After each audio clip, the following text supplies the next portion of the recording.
Airways never. It's really bad. Yeah, there was that car fire. Fire going on last minute. So we were, I saw pictures. Okay, so it's our meeting at started.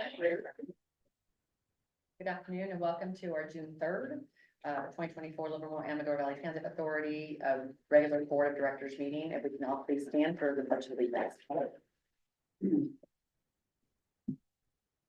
I pledge allegiance to the flag of the United States of America and to the republic for which it stands, one nation, under God, indivisible, with liberty and justice for all.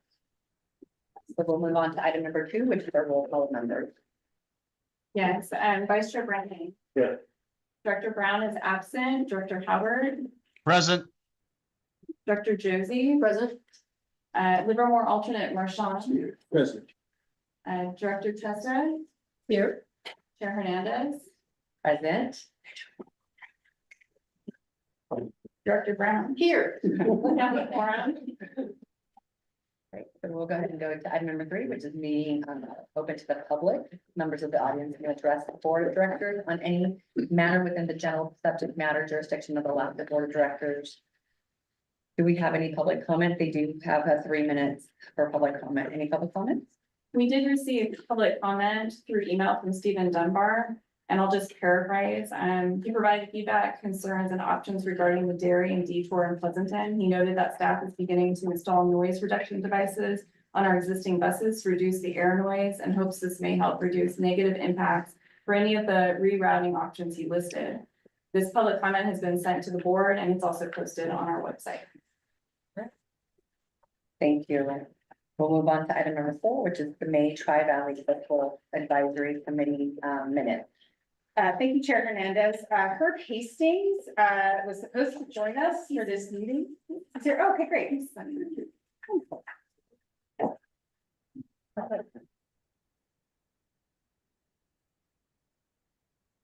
Herb, can you go ahead and unmute? There it is. I was all trying myself. Now I gotta do the camera. It's if you want to see this face.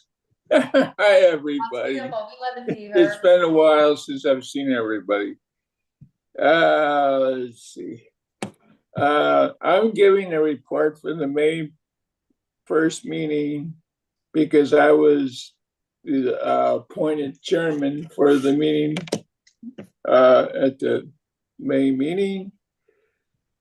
So let's see. We reviewed the upcoming applications for the current membership status that's beginning in July. And committees also, and we also established the coming year's fiscal year 25's calendar schedule. And then we also, members report on various issues between both fixed route and diorite, including in lighting in some of the shelters. That means a couple of street shelters should have some additional lighting installed. And we're making an invitation if you would be willing to join remotely during our meetings. It would be a very nice invitation that we are offering as well. And that's really the report. So would anyone have any questions or any comments? Any questions from the board? You'll send us the online invitation? Yes, absolutely. And then you were Herb, you were making a comment about having additional lighting on some of the shelves.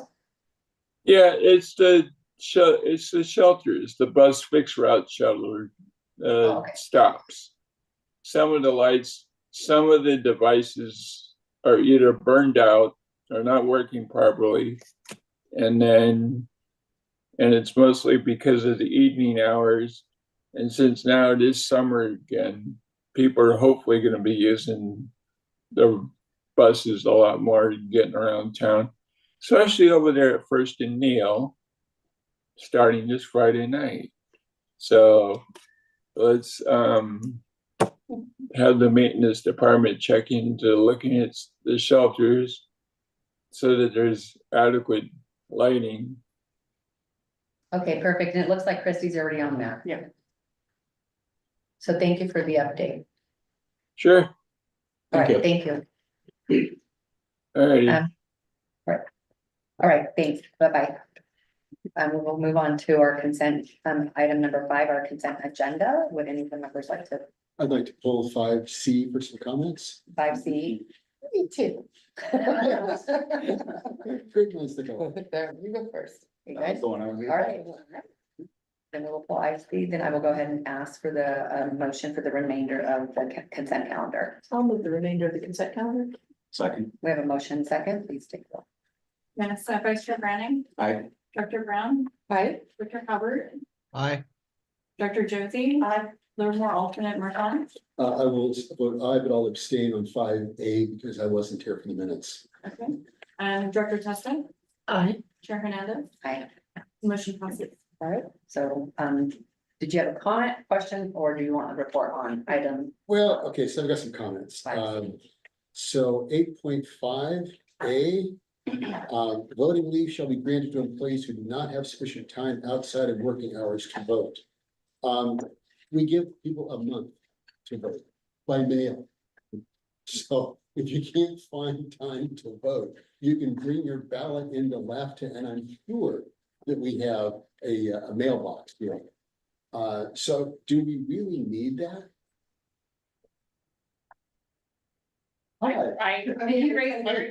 So back in the day, Right. I go back to when You only had one it day. was one day to vote, and it was 8 in the morning until 6 o'clock at night, and sometimes people, like firefighters, you would work through that. But people now have a month to vote. And you can vote by mail, you don't need to be anywhere, you just drop in the mailbox, so I just question, do we really need that? We don't, honestly, I've been permanent absentee for like 2 decades Yeah, and didn't realize everybody could vote by mail now. So, I didn't take it out and our legal department didn't flag it either, so if you take that out, it's not a problem. to me, it just looked, it looks silly, yeah, because, Yes, it because would be. how much time are we going to give somebody off? Because it used to be, it was 2 hours, you had 2 hours to vote, so, so how much time are we going to grant it? Because it doesn't tell how much time is allowed. So, I think we would strike it, because to me, it's no longer, it's no longer relevant, thank you. And then also, if we hire someone from a temp agency, are they granted benefits from LAVTA? No, Well, if we hire them as an employee from the temp agency, once they become an employee, they're granted benefits. But if they're working still technically for the temp agency, no. Okay, so, on, 5.3, paid sick leave, temporary employees only. Oh, sorry, those are for temporary part-time interns. They are not from a temporary agency. Okay, but I'm saying, but it says paid sick leave may be used for the diagnosis, care, et cetera, et cetera.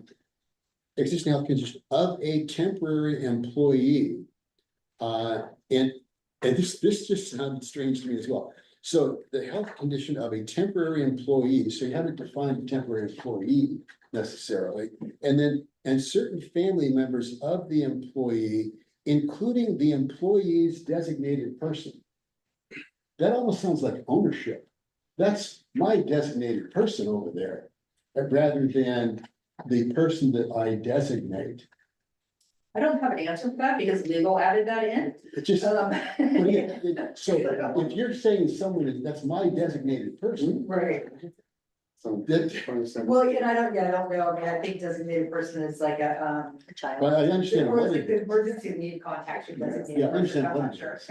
Yeah, I have to ask, our HR attorney who's not here, what they meant by that. Yeah, it's just gonna I'm not be sure. clarified, the person that was designated. No, that's, Maybe if there's Appendix, significant others. or- Yeah, or dependent. Or dependent, yeah. we can We can ask for clarification. to get that changed to whatever legal thinks it should be. And then in terms of temporary employees, So temporary employee, like I said, is our interns. If we had somebody from the temp agency, they would be a contractor, not an employee.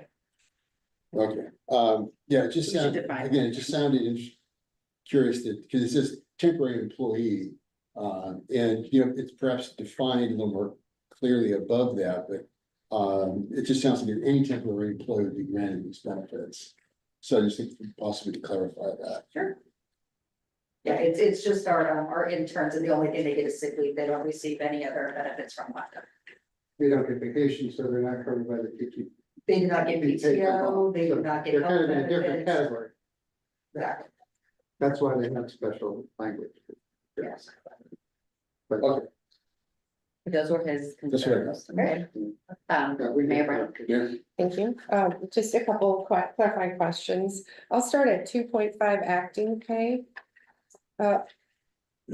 The change, so I focused on the change, but the last paragraph, acting pay is a percentage of increase over the employee's regular pay rate. It sounds like acting pay is only the percentage over, not base plus the percentage over. And since you removed the term base, but it still should have been base plus a percentage increase over, right? We're not just paying the delta. Okay. Very true, very true. Okay, all right, I want to clarify that because everybody should be paid what they earn. And then this is just a question about the administrative office under that hours of work. Is it an hour and a half break at the front office instead of just an hour or? Why is it an hour and a half? It's an hour and a half because say Jennifer's going to lunch at 12 Mhm. and she's in the middle dealing with a customer, and sometimes our customers like to take 20 minutes.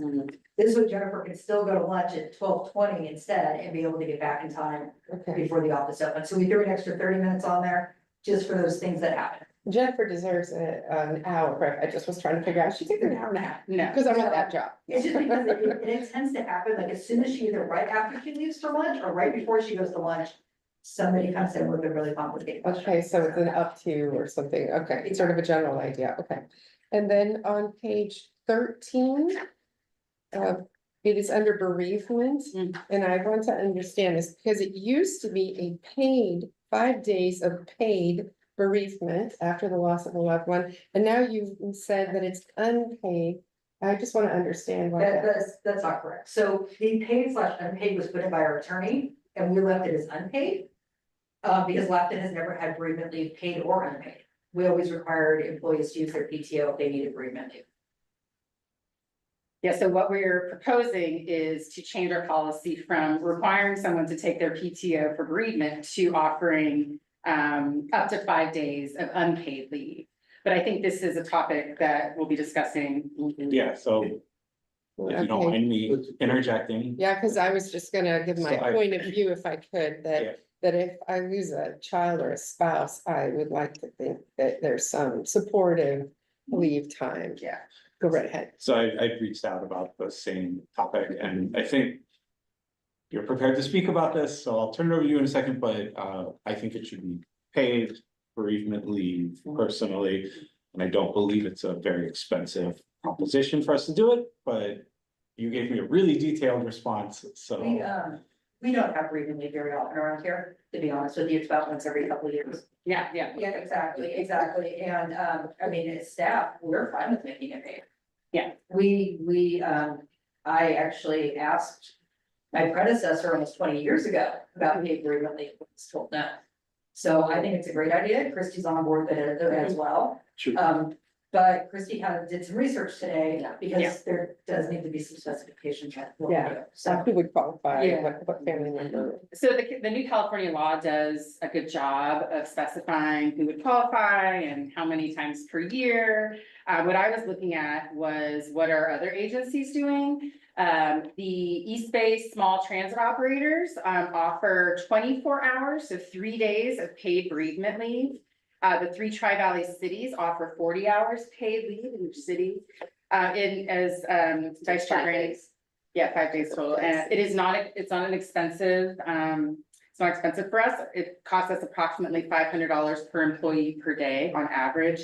And as Tamara mentioned, we don't typically see a lot of bereavement leaves, less than one or one a year. So I think we would definitely be comfortable. And other agencies do that as well, so like Stop Wait Yeah. does. Yeah. do 5 days. So I would propose that we put in the full 40 hours of paid bereavement leave. It's more than the transit agencies and the other cities. And again, it's not a very expensive But proposition. it's the right thing to do. Yeah. And that would adjust attachment 3 then. On page 13, because that is, I think, the reference for F, bereavement leave. Mhm. And then with that definition of terms. And then I would even say anything beyond that, maybe we don't need to, it should be personal time off or vacation time or something, so that there are times You're where not you need limited a to the little 5 bit days. more time other than that. So, yeah, those were my comments, thank you. May I have an emphasize that comment, specific comment? On, as long as we're on that same page, on item E for school activity leave, it's a little unclear. It says school activity leave shall be granted to eligible employees, may be entitled to take time off. So there's some grammar problems in that paragraph, but also is school activity leave a shall be granted or a may be granted? And it looks like it's unpaid, but it's not clear until way down at the bottom of that paragraph, so I think we might want to clean that up. Yep. Is that a shall be granted, or is it at the discretion of the manager? We might need to add a little bit of clarity around it. Yep. I'm gonna defer to Mr. Connor in here. I think this came from legal. It did, and I'm gonna be honest, I just assumed that they wrote what was legal and didn't review it. Okay, well, they didn't miss write it that. very well. So, So we need to get some clarity on that. And then similarly on G for organ and bone marrow donation leave, it says it's basically it defines what it is, but it doesn't say. It's not a shall or a will, or it just defines organ bone marrow donation leave, grants an employee an unpaid leave of absence, not exceeding 30 days, but it doesn't say who's eligible. Do we allow everybody? I'm assuming we're gonna always grant that if Yeah. somebody wants to donate organs or bone marrow. But let's clean that up just a little bit. And then there's a formatting issue on that one as well, not in the red one, but in the actual document, the text is gray for some reason under item G. Yeah, that is true, but there should be also a definition of of length, so I don't know how long. Well, here it says 30, not exceeding 30 business days, but it doesn't say we shall give them that, and it also then says not exceeding 5 business days in a 1-year period, so it's hard to donate bone marrow and be gone for 5 days, so So that's my question, Yeah. is that what you're proposing, is 30 5 days? days. I would Yeah. say 5 days and then take Yeah, vacation. yeah, I time. think that's, So to be honest, it would fall under FMLA if somebody donated and the doctor said they needed to be off 6 months, they need to be off 6 months. Yeah, Yeah. but we just need clarity about Unpaid. right, Yeah. Yeah. I'm talking paid. yeah, Okay, it's, this this whole thing is unpaid. yeah. But we just need to clean it up a little bit. so there's up to 30 for an organ donor and up to 5 for a bone marrow. Okay. That's it. Oh, okay, okay. And then if they needed more time off, then it would. Well, they- that. And again, these are things that are entitled by law that we're putting in here. Yeah. So that they're. But Michael, we're talking about paid versus, there's gotta be somewhere in there, it sounds like, I don't know, we're not taking a vote And so this one far. says unpaid. But are we recommending paid, and then would it be 5 or 30, and those are clarifications maybe to be made by what other cities do, it sounds like. It'd be nice to know at least when this comes back. The 30-day donation would qualify under disability. So you would prefer to be unpaid, so they can just go to disability? Yeah. I mean, And that's what it reads. I think that's what. It's intended to be unpaid. I mean, there's just. Because there's other options for some, for compensation. Yeah. I think it's in the contract for that. For organ donors and bone marrow. Well, bone marrow donors, because they're not out as long, and they gave with a disability. Because disability usually have to be out for more. I think that's okay the way it is. I said, but we do need to say it shall or will, Yeah. it needs to have some, Yeah. just define. It just defines what it is. It doesn't say like. Leave shall should be be granted. granted. Okay, so not seeing any other changes, it sounds like we will hold off on the policy approval until we get the new updated one. I mean, I feel more comfortable. Bring it back July 1st. All right, so then moving right along, we will go ahead and go to our item number 6 with the regional transportation revenue measure, SB 1030. Oh, this might be a short update for everyone. Can I just say I told you so to all of you? You're right, Mayor. Good afternoon. Again, we are joined today with our colleagues, Andreas and Eric from Townsend, here to provide any answers to questions that I cannot answer. So this is your SB 1031 update as requested at the last board meeting. The big news is that the bill has died. Yeah. The bill died Not last long. Thursday night, early Friday. And so all the updates I was prepared to share with you are not relevant necessarily, but I will share that after the board meeting, we finalized our letter of oppose unless amended. We did send that to the authors, to MTC, and one of our suggested amendments was included in the amendments to the bill on, I think, May 16th. It was an amendment that we suggested about new money should not supplant existing funding sources, really thinking of our barge feeder bus money. Last week, on Tuesday, I went up to Sacramento with the East Bay Coalition, and we met with 5 members of the Assembly from the East Bay delegation.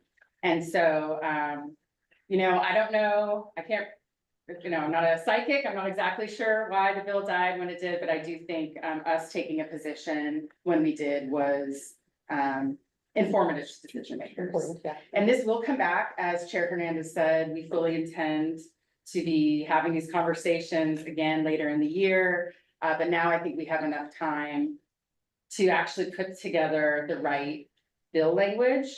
Also, our position is on the record, so the decision makers know what it will take to get LAVTA support on a bill. Andreas or Eric, would you like to add anything? Yeah, absolutely. Thank you, Christy, and good afternoon, board members.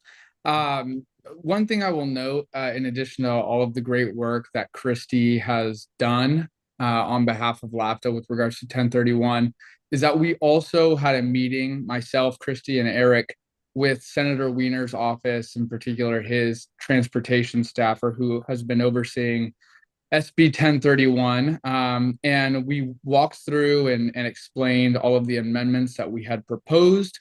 And one of the things we also touched on is the fact that for organizations like LAVTA and perhaps others, what would be really beneficial and I think kind of help move the needle along would be language in the actual legislation specifying whether it's a dollar amount or whether it's a percentage and whether it's for a particular project.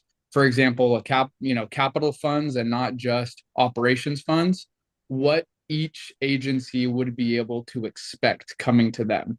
So that is something we brought up, and that is actually something that Senator Wiener's staffer said, you are really one of the first ones to have that conversation in depth with us, though it's something we have been discussing internally, and the fact that you guys are meeting with us and sharing the concerns and mentioning that is something that could help move the needle does carry a lot of weight, and that makes it easier for us to continue to have those conversations. So really a credit to your executive director for kind of pushing that along and making sure that remains a part of the conversation. That's extremely important to really just flesh out a good expenditure plan, but perhaps even have certain things called out that can give you all as a board a level of certainty as to what to expect before it even hits the ballot. So that's one item. I'll now hand it over to my colleague Eric to see if I missed anything, or if he wants to also provide a little bit of color commentary for your situational awareness on why the bill stopped when it did and kind of what next steps look like, timeline, and all of that. Thanks, Andres. Yes, thank you all. I think it's important to to acknowledge both the work that LAVTA has done and other agencies in working with the authors to try to find solutions. I think that that's important. I think one of the biggest stumbling blocks to the bill, going forward this year was Senator Cortese from San Jose area got up on the Senate floor and spoke at length about his objection to the bill. And I think that given the fact that this bill includes the idea of a regional measure, and a regional measure takes a majority to pass or more, depending on the measure. Not having support of members in the South Bay really kind of messaged that there needs to be more work to be done before this bill can move forward. That being said, timeline-wise, it really isn't impactful. The bill doesn't pass this year because the effort was always centered around the idea of a 2026 measure, which could be put on the ballot as late as June of 2026. So there is time for this measure to be, more thoughtfully discussed over the fall and over next year. I wouldn't be surprised at all if this becomes a 2-year bill in the next legislative session. Which creates a lot of opportunity for us to engage with the authors and to seek, amendments that really will make us comfortable and make, I think people, all of our communities in the East Bay more comfortable with the concepts being put forward. And we're happy to answer any other questions you guys might have. Any questions from the board? I have a question. Well, part of the pushback from South Bay was the return to source language, correct? Which is of course part of our concern as well. So how open are the two authors on specific guardrails around the return to source? Do we have a sense of that? Well, my understanding is they're open to whatever it takes to get this done. Our experience with Senator Wiener in particular is that he wants to have positive results. Like, he is not going to push a thing just because he thinks he's right and everyone else is wrong. He does push very strong on his policy objectives, but he is a person who listens. And the fact of the matter is, the Bay Area, every time a regional measure of any sort gets discussed, has this push and pull of regional prioritization versus local control of funds. And the South Bay is a large population center, but perhaps some people, especially people at MTC, would argue that there's more need in the more Central Bay, Oakland, San Francisco area for this funding, and that's going to make people in the San Jose area uncomfortable. Same with the East Bay, as for RM3, the big RM3 battles over the raising of toll fees. It seemed like those revenues were going to go and benefit the Bay-centric areas, and East Bay residents were going to pay for them, and that was a huge battle for East Bay members to fight. And so there's going to be conversations continuing. I think that the return to source is a big issue, and will be. I don't know how it's going to be sorted out, but it's going to be a whole lot more clear than the existing bill is. It will have to be, or they just won't get the support they need to even pass the measure, regardless of the bill passing. So that would be my guess. Andres, do you have any other thoughts on that? No, I think you covered it really nicely, Eric. Just again, for everyone's situational awareness, where things left off with the bill language was that they were proposing a 70% return to source based on county as a whole. And then after the first 5 years, that 70% return to source would increase to 90% return to source. So while there is a return to source provision that is relatively explicit and a pretty high percentage, it's not as explicit as it could be. And I think one of the concerns and one of the arguments, and I think something that probably everyone shares, is the idea of, okay, yeah, a return to source and then to a county, but what does that mean specifically? How does that get divvied up? Where does the ultimate discretion lie? And I think that's just kind of a concern that is held, but not necessarily a concern that was expressed in those exact ways on the Senate floor. And then, in addition to that, 70%, while that's, and then 90% respectively after 5 years, while that's still a high amount, that doesn't mean it's, hey, we get whatever we put in, so some folks may say, well, I want it even higher, even though it's a higher percent. So those are a lot of things to consider. But for the most part, as Eric mentioned, I think return to source and then additional specificity around the definition of what that source is going to be a major topic of contention ultimately. Thank you. Supervisor Hopper. Yeah, so I don't know if this was any of the discussion or not, but things that concern land use and housing and affordable housing and transportation both have a nexus in my mind and in the minds of, I know at least our Alameda County Transportation Commission, around jobs, housing, balance. South Bay refuses to build housing and yet continues to devote land use, permits, building, construction of jobs upon jobs upon jobs. 17 jobs for every one home that they build. They are the source, the root of all creation of our transportation problems. And they don't want to pay for transportation. No, they should be paying the entire bill for the transportation woes that they cause. And yet they don't. And I don't know why. And yet it's our communities that suffer long commutes. I don't want to approve any spending for projects that just help them build more jobs. So if or when are we ever going to wake up? The point being that there's only a few. I mean, how many legislators can come from Santa Clara? Why doesn't the rest of the state recognize this and just come to some real solutions?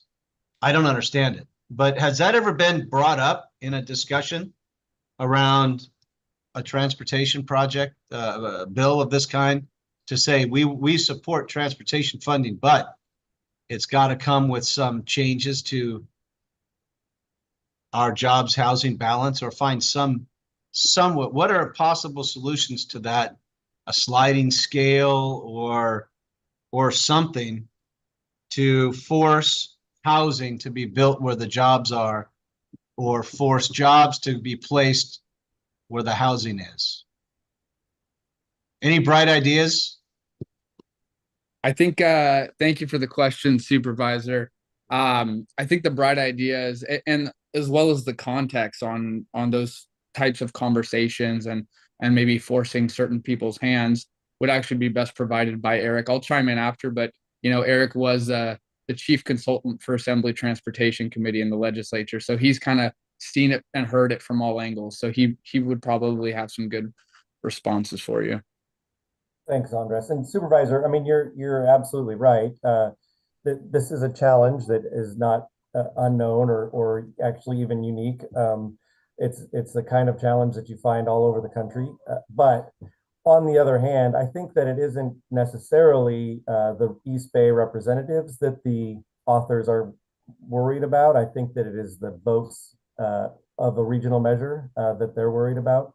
And if, Senator Cortese and others, or, Senator Glazer out here in the East Bay or Senator Dodd in the North counties are actively campaigning against a regional measure, not being able to count on a lot of those votes is going to sink the effort all in all, right? And in particular, Senator Cortese in South Bay, as you know, has a large portion of the Bay Area's population.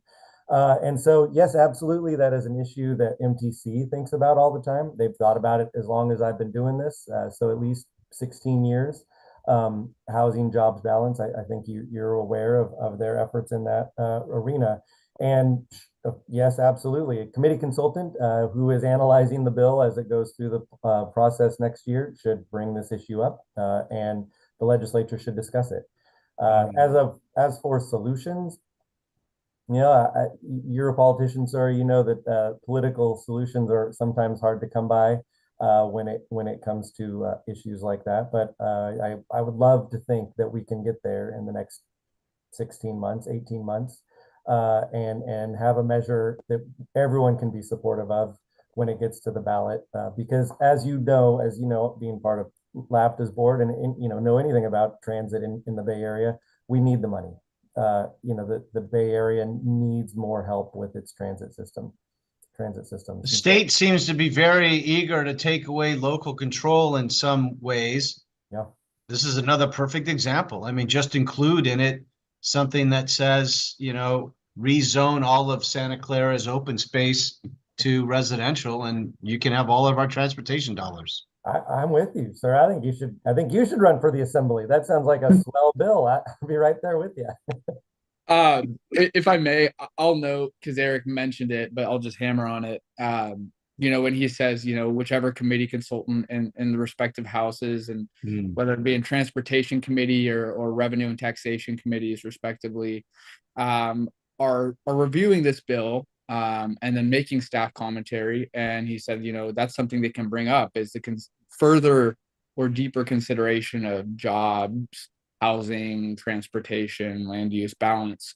Those are things that we can do as advocates, to kind of remind them, more so than gently, but very, very sternly remind them this is something that should be considered as they evaluate and give their staff comments to the respective committee members before it's considered before their policy committees.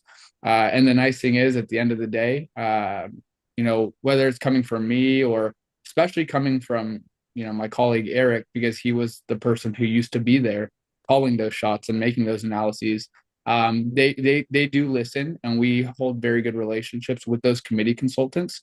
So, Supervisor, I think everything that you mentioned and things that should be considered, much further, are things we can convey to those people. So we'll make sure to do that. Thank you. No, I appreciate that. Thank you very much. Okay. Thank you, Townsend. Go ahead, yeah. Okay. Yeah, Andres or Eric, did this happen to die in finance for any chance because there's cost overhead for the state? It's one question. The second is, at least there's rumors on the street that a lot of the funds, it's great return to source, but a lot of the funds will be going to supplement, for example, an existing organization like BART. Senator Winter's already brought forward some bills to try to support BART in difficult times that they are having right now.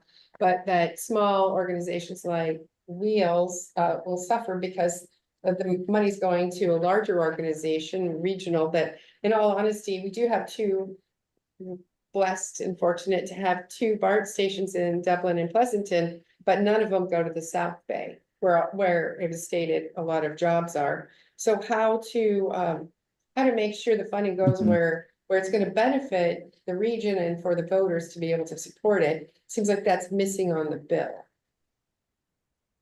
Yeah, first of all, the bill didn't die in a fiscal committee. It was polled by the authors, and they just decided to not pursue the bill. It didn't die. I mean, in theory, they could take it back up tomorrow if they wanted to. That doesn't happen very often, but no, it didn't die because of the costs, although there are costs involved. But more importantly, your question is exactly the concern that I think your executive director was raising with the author's office. I mean, to say that 70% of the revenue collected in Alameda County will be spent in Alameda County could mean that all of it goes to service and on the BART service, right? That runs through Alameda County, which in turn does not help our service much at all. In particular, if they don't, give us money back for the BART feeder buses. And that's true in most of the Bay Area. So that's the clarification that really needs to be sought after, is what do you mean by return to source, and for what purpose? Is this money being raised in order to turn out all of our systems into, world-class great systems, or is this money being raised to, ensure that the, commuter lines, the biggest commuter lines are well maintained to the detriment of the rest of our services? And that, I'm pretty sure that's why Pro Tem McGuire wanted to combine Ms. Wahab's effort with Mr. Wiener's effort, because he sees, one and like, half of one and 6 dozen of the other, or the other way around, 6 of one and half dozen of the other, in those two issues. But Andres, Because we It actually passed 26 to 10. because we need to think of that last mile. So it's great that you get Mhm. somebody into the region, but where's that last mile? Okay, thank you. Any other questions? That's any questions? Do we have any public comment? No. All right, anything else, Christie, on that? No, okay, thank you. I have a question, I'm sorry, one last question. A 0.5% sales tax. Some of us are could be up near the limit. How can you get a 0.5% sales tax if that puts you over 11%? Raise the roof. I think they, That was one of the, elected officials, one of their staff, we brought this question up, I think it was Ortega, Assemblymember Ortega. Mhm. And her staff, said that we're already at the max or near the max in Alameda County, but this would be exempt. Oh, you can do that. That is the word. Yeah. We're the legislative exempt. Yeah. Thank you very much. You sit in the Capitol, you can do that, okay. When you write the rules, you can change the Exactly. I rules. guess so, yeah. Okay. If I could just make a The whole comment. variance. I think one of the concerns is there's different taxing rates, and Senator Clara's argument was that they've already passed all these taxes to cover the part. Budget, but it's just hard in individual cities and individual counties when all the rates are different, to come in with a blanket, right, and that's the challenge with a measure like this, is it doesn't fit right. Yeah. And if you're gonna, I think it's the Bradley Burns, is that the name of the cap, that, it's not only that, but timing wise, right? I think Smart Yeah. is going for in 26, so there's a lot of elbowing in this whole process, and different agencies, different jurisdictions, different numbers, what's allowable in my city. Okay. If we need one for the city, if we're gonna go over 10%, is that gonna turn all the voters, all that stuff. So it's quite a mix of. I'm glad I'm not doing the accounting on that. Yeah. All right, we have no public comment. So we will go ahead and move on to our favorite time of the year, the election of the LAVTA chair and the vice chair. Yes, thank you, Chair Hernandez. Before we actually release. Oh, yeah, Eric and Andres, you can please. feel free Unless you leave, want to unless stay you wanna and watch. the next chair, vice chair going. Thank you, everybody. Appreciate your time. Thank you. Take care. So this is our last meeting of the fiscal year where you elect your next chair and vice chair for the upcoming fiscal year. For fiscal 25, the rotation falls to Livermore for the chair and to Pleasanton for the vice chair. And then the following year, fiscal 26, Pleasanton will be chair and County of Alameda will be vice chair. I can take any questions. Any questions? Are you interested? Oh, go ahead. Huh? Go ahead, you can have it. Oh, no, I've done it twice. Okay, in that case, I will nominate Evan Branning for chair and Councilmember Julie Testa for vice chair. I'll second that. Thank you. Okay. We should have talked sooner, I don't know. We're wondering. Now that would, so she cannot then, could she be vice chair, Councilmember Tester, and also be chair of finance? No, and we'll have to switch the committee assignments. That will be before the board in July. Yeah, so we'll move. Okay, we'll move the adjust. positions around, yeah. Wonderful. Any, There was no public comment. okay, just wanted to make sure. All right, so I will go ahead. We have a motion and a second. Please go and take that roll. Okay, Vice Chair Branning. Aye. Dr. Brown, Yes. Dr. Hubbard, Aye. Dr. Josie. Aye. Livermore alternate Marshawn. Aye. Dr. Testa. Aye. And Chair Hernandez. Aye. Motion passes. That's always a fun one. No one ever argues. Number 8 is our executive director report. Thank you. Kicking it off with good news. Your month of April ridership represents the first full month of post Wheels in Motion service change. And we are seeing positive ridership results. Average weekday boardings are up almost 20% year over year. We can't take all the credit for the Wheels in Motion change because some of that is just the pandemic returning to normal. But we're very pleased with that. And we're seeing increases on Saturdays and Sundays. And specifically, your rapid lines, 10R and 30R are up by 30% and 23% year over year. So we're really excited. We're going to continue to monitor the routes, and we will be bringing you a detailed route performance report later in the year. We want to give the route some time to, materialize, but we're very excited. Moving to other challenges, the dairy detour in Pleasanton. So we just wanted to bring up that we have been working hand in hand with your wonderful staff in the city of Pleasanton on our dairy debacle. Delicious dairy. Delicious dairy, yes. So, One of the top 10 in the country. That's right. yes. Number 8, yeah. So, starting today, we implemented, it'll be our dairy detour throughout the summer. There's a map included in your packet, but essentially your eastbound buses have no impact. The westbound buses, basically going from Livermore to Pleasanton, instead of making that right on Neal Street, right by the park, they will continue down to Burnell and Old Burnell. This isn't ideal. We workshopped several different options. We had a different detour last year. And so the city is really helping us with striping and restricting some left turns, particularly from, I think, Old Burnell onto Burnell. So our bus has a hard time making that right turn. So it's not ideal, but I think, we're staying on top of it, and we're asking our customers to be patient with us because this is adding some time to the schedule. I think next year, given the popularity of the dairy, what we'll probably do is look at a special schedule for the 10R in the summertime, where we can add some extra time so the bus isn't running late. We can reorient which connections is making it hard. So that's our thought for next year. Yeah, I think that's a good idea. Mayor, Well, when you're done that, as I see this route, I see it goes past the library, which is a wonderful thing since we're doing free student rides in the summer. Could that be, if I dare say, an actual nice route to keep and retain?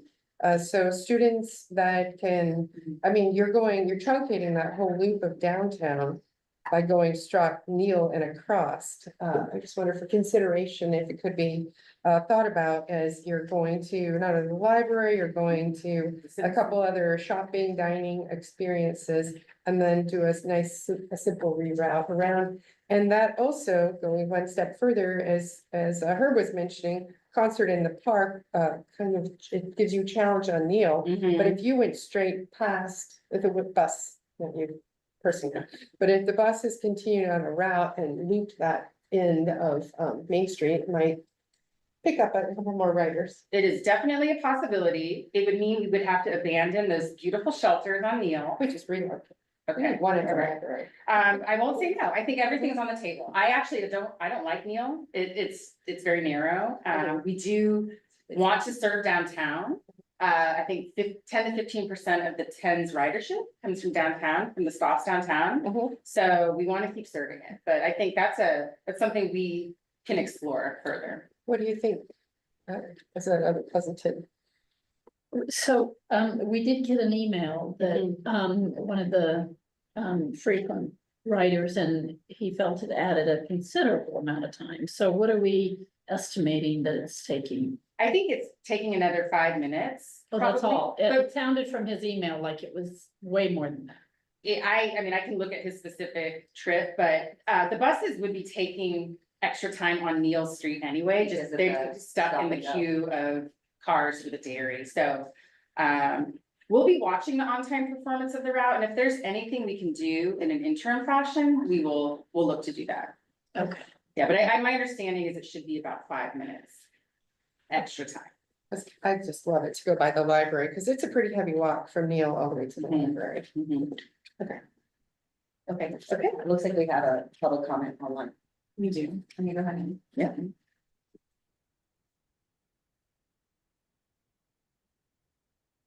Hi, Herb, can you hear us? Oh, there you go, Herb, you can unmute yourself. Can you hear us? Can you hear me now? Yeah. There we go. All right, Christy, you just made my day. not only do I disagree with the relocation, I do understand the purpose of Neal Street being a traffic jam at Concert Park night, which I enjoyed the free crosswalk. But we need to stop. Why don't you just use the DeLucchi bus? That's the one on First Street. That's the fair. Right, because you're already going down that street, and that's where you should have it, not 2 blocks down the street. And I'd like to have a discussion offline with you regarding this as well, because I know a group of people would really want to say something as well. I think for that to happen, we would need to make improvements in front of the stop on northbound First Street. You may recall, we talked about this about a year ago, adding in an extension of the concrete pad, and it would require removal of trees. So I just, absolutely worth exploring. This is in front of Lisa. DeLucchi. So there's a house, the bus stop that we would use if we were to institute a permanent detour is right in front of someone's house. On the corner of First and Neal. But sorry, this direction, you've made a change is coming, so the bus stop is on the park side. Right. Not the house side, so this route has nothing to do with that. No, you're right. I think I was interpreting your comments to mean we should have this route do this detour in both directions. So we would permanently move it from Neal and have the bi-directional service near the library. I'll let you decide that. That wasn't necessarily my comment. Okay. Thank you. Okay. It sounds like Christy needs to go for ice cream. I do. Yeah, I get it, Christy, or Christy, we'll can talk to you offline. Carla, excuse me. The basic description is the one stop is across from DeLucchi's Park. There's a house and there's a piece of grass, and I'm going to try to make this short. One of the issues that one of the members has always said is to get off there, the drivers are pulling the passengers into the grass on the front door of the bus. So we want to be able to see if we can extend the concrete pad so that the passenger doesn't step into the lawn. Because if you drive by there's a piece of grass about 4 feet long, and the drivers are just putting the passengers into the grass. And that's the eastbound side. The other side is correct. So that's what we need to correct. That's what needs to be fixed. It's been like 10 years that way, and no one's done anything over there. Sounds good. Thank you. Thank you. All right, I'll jump off before I get hung. See you guys. I'll go later. The dairy detour. Okay, moving on.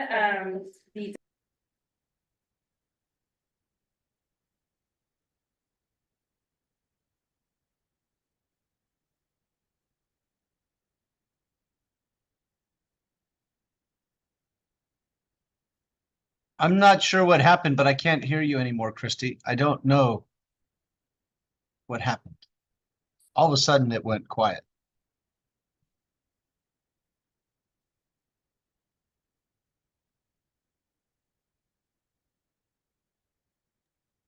Okay, sorry about that. All I right. can hear you now. I was just noting that the Dublin Transit Center ribbon cutting is June 13th, and that Supervisor Hubbard, you'll be there attending with some remarks about the project. We have our Youth Ride Free Summer promotion that kicked off a few days ago. You may hear us on the radio promoting Youth Ride Free. We have some social media advertising. We also worked with all the schools to send out notifications before the end of school. And I wanted to just give you some exciting news on our transit app usage. So we have been working to try to push people as much as possible to transit app. It's a really user-friendly app for trip planning.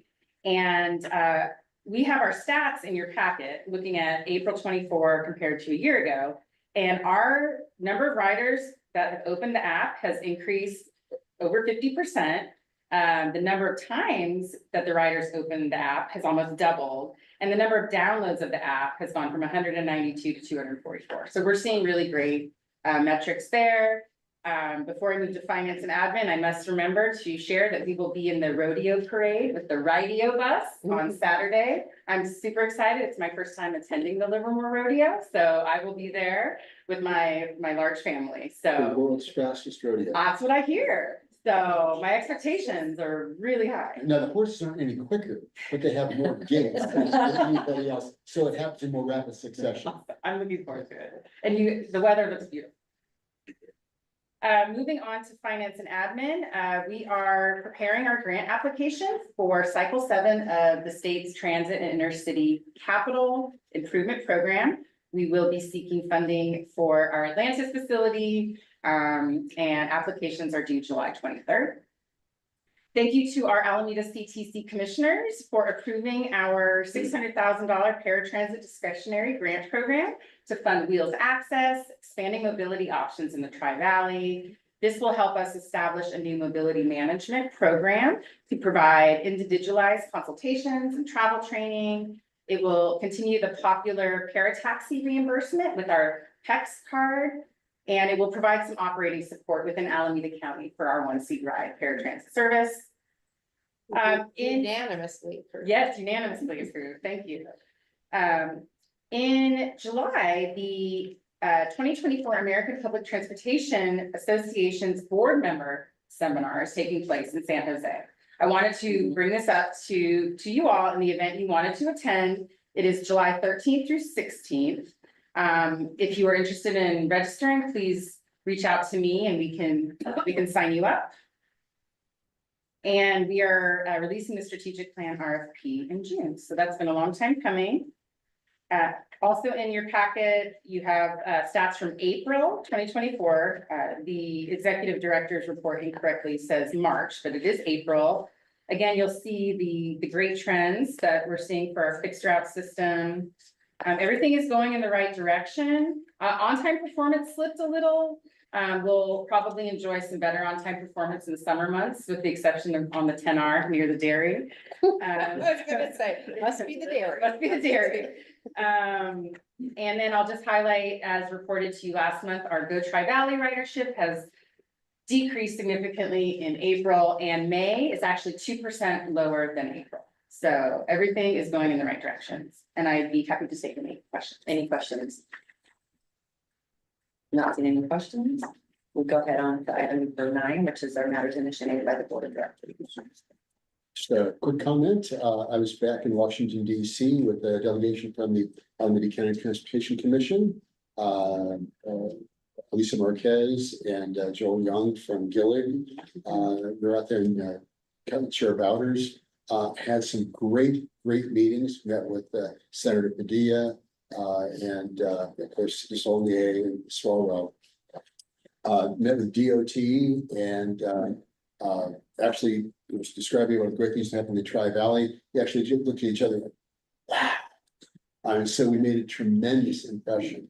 Talking a lot about hydrogen and the Atlantis facility and Gillig tooling up for hydrogen powered buses and that AC Transit really leads the nation in hydrogen fuel buses. So great advocacy, a lot of excitement back in DC, and hopefully that'll translate to additional money because there are several grants that are being proposed right now, and it seemed like there was a lot of enthusiasm around those grants. So hopefully we'll get some good news back from DC. It was a great trip. I heard your nickname is Laser Beam. I sort of took off what was happening with Lawrence and NIF, and that was what really inspired the DOT. Like, wow, you have 500 trillion watts of power. So yeah. I enjoyed that conversation. I watched it. That was on the ACT. That was very funny.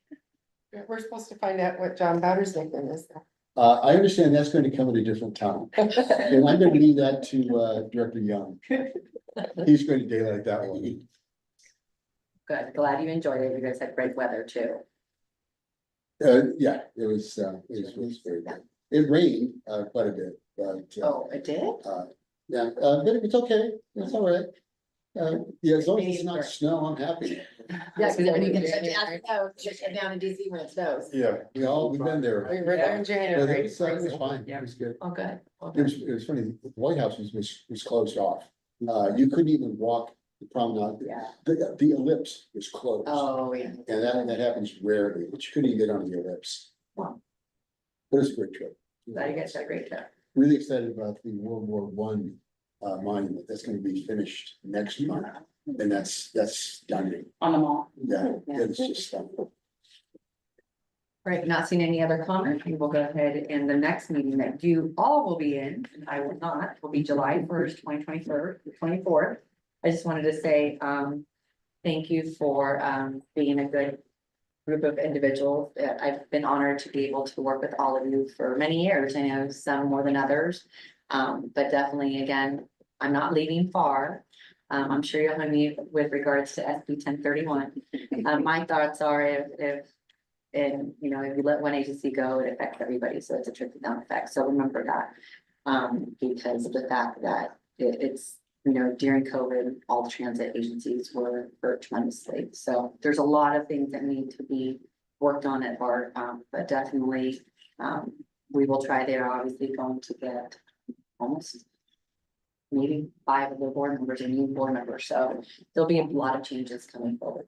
But again, just wanted to say thank you. I will see you around town. I'll see you around the Tri-Valley. I'll be representing all of our 3 cities and then more. So it's been an honor to be able to have all of you wonderful colleagues for so many years.